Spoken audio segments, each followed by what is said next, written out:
Subscribe to our channel by clicking the subscribe button. Click the bell button and enjoy the latest uploads from our channel.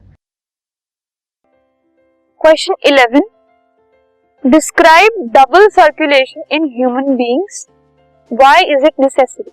Human beings में double circulation क्या होती है और वो क्यों जरूरी है?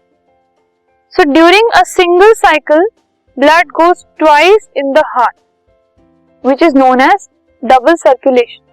एक साइकिल में जो हार्ट है उसमें दो बार ब्लड ट्रांसफर होता है, दो बार ब्लड जो है वो ट्रैवल करता है, इसीलिए उसको डबल सर्कुलेशन कहा जाता है.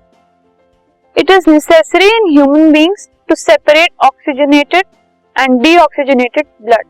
इस डबल सर्कुलेशन की जरूरत इसलिए है ताकि ऑक्सीजनेटेड ब्लड जो है वो डीऑक्सीजनेटेड ब्लड से अलग अलग हो सके, सेपरेट हो सके. This makes there circulatory system more efficient and helps in maintaining constant body temperature. इससे जो होता है ब्लड सर्कुलेटरी सिस्टम जो है वो बहुत अच्छा हो जाता है, एफिशिएंट हो जाता है और जो बॉडी का टेम्परेचर है वो कांस्टेंट मेंटेन रहता है.